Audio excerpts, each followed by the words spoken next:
Hello guys, നമ്മുടെ വീഡിയോയിലേക്ക് സ്വാഗതം. അപ്പോൾ നമ്മൾ ഇന്ന് കഴിക്കാൻ പോകുന്നത്, ഞാൻ ആദ്യമായിട്ടാണ് എനിക്ക് ഭയങ്കര ഇഷ്ടം ഈ ചോക്ലേറ്റ് സാധനങ്ങളൊക്കെ ട്രൈ ചെയ്യാൻ. അപ്പോൾ അങ്ങനെ ഞാൻ ഇന്ന് ചോക്കോപ്പി ആണ് ട്രൈ ചെയ്യുന്നത്. ഞാൻ ഇതുവരെ കഴിക്കാത്തൊരു സാധനമാണിത് ചോക്കോപ്പി. എനിക്ക് ഭയങ്കര ഇഷ്ടമാണ്. അപ്പം എനിക്ക് അറിഞ്ഞോളൂ അതിൻ്റെ ടേസ്റ്റ്. നമ്മൾ പൊട്ടിക്കാം. ഗൈസ്, കാണാനൊക്കെ നല്ല ഭംഗിയുണ്ട് കേട്ടോ.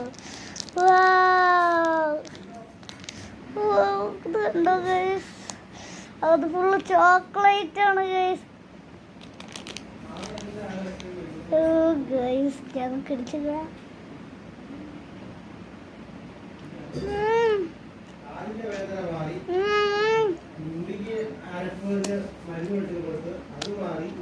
പൊളിയാണ്. എല്ലാം ട്രൈ ചെയ്ത് നോക്കുകയാണെങ്കിൽ